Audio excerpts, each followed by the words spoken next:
feels. It's snowing outside, or it's going to be snowing soon, so the congestion that was gone is back. Hey you guys, it's Teresa and welcome back to my channel. Today I'm going to be doing my joint TBR for December and also Queer Lit Readathon because I stupidly did not plan out November very well, even though I thought I did. I'm also hoping this video will have CC in it because I realized that like CC has been something I've been meaning to do for a while now, but keep forgetting. So I'm hoping I have the hang of it by now, but if not, then December will have CC, hopefully, because I need to do that. So, wish me luck. Granted, you will see the final result, but you know, wish me luck regardless. For all my Queer Lit peeps, here is my Queer Lit TBR. I think I got a bingo, but I'm gonna just toss it up somewhere here of all the things that I have gotten and see where we are. So I am actually reading technically 2 graphic novels, technically 5, for Queer Lit Readathon. The first one, I'm gonna scoot over. The first one is Heavy Vinyl Volumes 1 through 4. Kindle had a deal where I could buy all 4 volumes for like $7. So I took it because it made sense in my brain. My wallet didn't like it, but it made sense in my brain. And Heavy Vinyl fits, I believe, yeah, it fits under historical fiction. I think it takes place in the 60s in a vinyl store.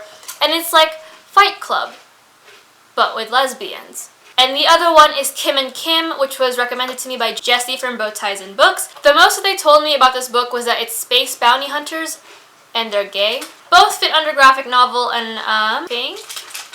Oh, yeah, they said it was queer bounty hunters in space set in the queer universe, so if there's sci-fi on this list, I will have checked that off as well. But there is not. So I'm just gonna go with graphic novel, because there's 2 of them. And technically, I think Heavy Vinyl also falls under historical fiction, but this entire, like, this gigantic TBR, it's not gigantic, but it's a little hefty for what I want to do. But this TBR is, like, basically, like, 90% historical fiction. The next book that I'm planning on reading within Queer Lit Readathon, which is, I believe, December 1st and 7th. I don't know if I've said that yet. And it's actually a reread for me, and that is The Seven Husbands of Evelyn Hugo by Taylor Jenkins Reid. This is a adult historical fiction. Evelyn Hugo invites Monique, right? Monique? Yes, Monique, who is kind of a down on her luck journalist, to her place to interview her for the first time in what is years, where she talks about and chronicalizes her 7 husbands. This not only falls under historical fiction, but also under bi and pan main character because Miss Evelyn Hugo is bisexual. I read this like a year ago, and then my friend recently read it for the first time ever, and she sent me like pictures of herself crying and her reading through it. So I'm excited to get back into this because like it's Evelyn Hugo. I love Taylor Jenkins Reid. I love Evelyn Hugo, and I just need a good cry in December apparently. The next book on my list is Blanca y Roja by Anna Marie McLemore. This is a young adult magical realism book, and I believe it retells Swan Lake. Yes, I don't know much about it other than that it retells Swan Lake, but it also falls under the category of POC author and a own voices author. Most of their work is own voices. There's a lot of queer characters in there, so very, very excited to read this. The next book on this is another YA novel, and that is You Asked for Perfect by Laura Silverman. This falls under new author. I've never read anything by Laura Silverman, and all I know about this book is that Ariel Stone is kind of this essentially perfect student. He gets good grades, he has this wonderful idea of his what his future holds, and then he fails a calculus test and all that. Like, I don't think it crumbles down exactly, but it looks like it's crumbling down. So, in order to make sure it doesn't crumble down and he still gets to keep his life, his perfect life, he enlists the help of his classmate Amir, and as they kind of tutor together, they start to fall for each other. And it sounds really heartbreaking and really cute. And I heard about this book when it was coming out, but I never heard about anyone who had read it, and like what their thoughts were, so it took me a long time to pick it up. And I finally remembered it when I was in Barnes & Noble hunting for books I shouldn't be buying, and this one popped up. And I was like, you know what? Time to give this a go. The next one is actually an anthology series, and that's one that I've been meaning to get to, and that is Meet Cute by a bunch of authors. We have Jennifer L. Armentrout, Danielle Clayton, Katie Cantugno, Jocelyn Davies, Huntley Fitzpatrick, Nina LaCour, Emery Lloyd, Catherine McGee, Cass Morgan, Julie Murphy, Meredith Russo, Sarah Shepard, Nicola Yoon, and Evie Zaboy. I'm putting this under the Free Square because this, I don't know. I feel like there is a, yes, there is queer fiction, yeah, there is queer fiction in this book. I mean, the cover kind of implies that there would be queer fiction, but you never know. So I read some of the back, and it's just an anthology of people meeting in cute ways and falling in love. And there are 2 queer love stories in here, so I'm excited to pick this up. This is like the same thing with You Asked Her Perfect. I heard about this when it was coming out, and then it came out, and then like no one read it and like reviewed it, or if they reviewed it, I didn't see it. So hoping I'm going to enjoy this. I don't read a lot of anthologies very often, especially not on the YA spectrum. I do go for more adult when it comes to anthologies, but hopefully I like it. It seems like a fast-paced read, so pray for me that I get through these books. And the last book on this queer lit TBR, but also segueing into my December TBR, is Layer of Dreams by Libba Bray. This is a reread for me. I read this for Queer Lit, or the tail end of Queer Lit Readathon actually in June. And I'm rereading it this time because I'm part of the Diviners read-along that's going on up until February. I'm in the middle of rereading Diviners, and I'm going to be rereading Layer of Dreams before I hop on to Before the Devil Breaks You. This is a historical YA mystery thriller. In the first book, it follows Evie O'Neill, who kind of, what's the word I'm looking for? Who is kicked out of Ohio after her very risque choices in life, and is put into New York with her Uncle Will while he runs this museum for the occult. There, these string of murders start popping up, and she realizes that her abilities of being able to see people's past by touching an object of theirs might come in handy, as well as the fact that there are other people just like her within New York City and all over the world. This takes place, I believe, a month or 2 after the events of the first book. For this one, I already know. It's historical fiction, like I said. A lot of historical fiction in this one. As well as Arrow MC. No, not aromantic. I think she's asexual.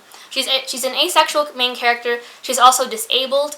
And on top of that, another main character here is also gay. Very excited to get back into this. I really need to finish the series, so this is kicking my butt into high gear. And then for all my friends who are probably going to stop here if you're here for Queer Lit, just know that I will be vlogging for Queer Lit Readathon. I'll have that video up probably the week after Queer Lit's done, so keep that in mind, as well as my wrap-up. My wrap-up and my vlog won't be the same video, but they'll be within like a couple weeks of each other. Okay, moving into my December TBR, we already saw one book, which is The Layer of Dreams, and these next like 2 or 3 books. So the first book, or the second book in my overall December TBR, is The Captain's Verses by Pablo Neruda. If you guys know my struggle, I've been trying to get more into poetry.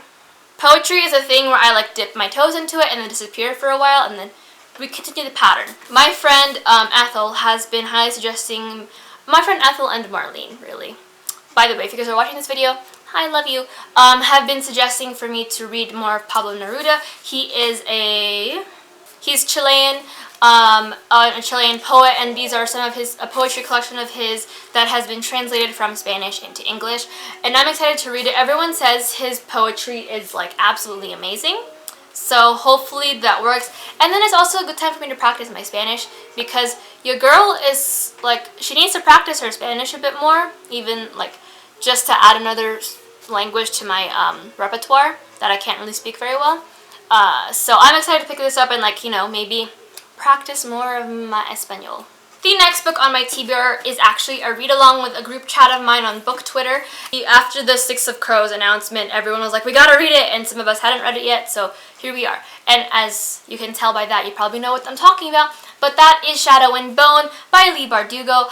I have never read a Leigh Bardugo book before. I have Wonder Woman buried here somewhere, and I've been meaning to get to her, but also I wanted to read something of Leigh's that was her like original work, that wasn't her trying to like retell a story first, because that's not her main thing. So I'm picking up the first book, which is Shadow and Bone.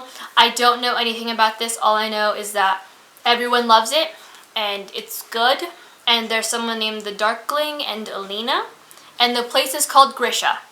And I'm really glad I got these covers, because these covers are like my aesthetic. Like, look at this, the grays and the blues and the golds. Like, literally, jewel-toned book covers are my shit, and I just need more of them. So I'm excited to pick this up. I don't know if we ever said when we were starting to read the book, or if we're just gonna all pick it up sometime in December and then talk about it.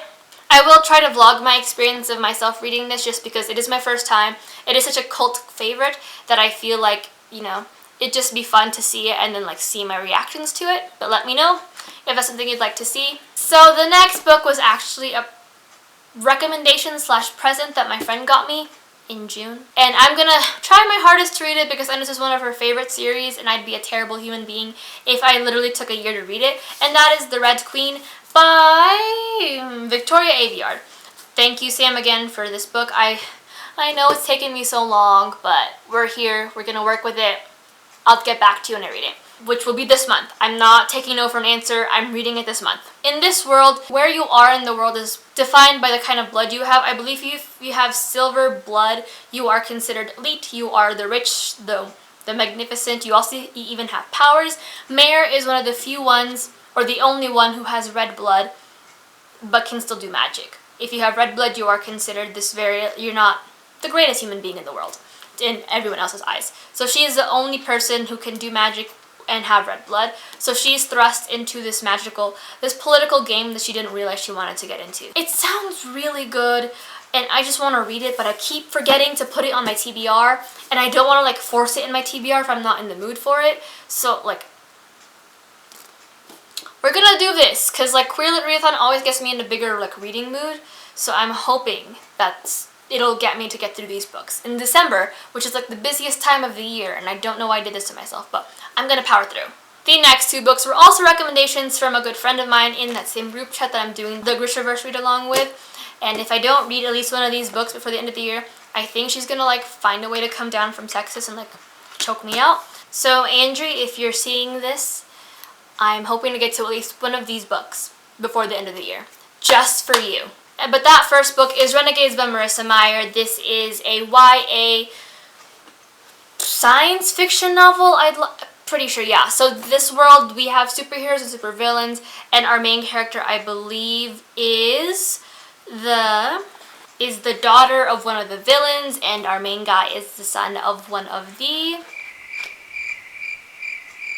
people.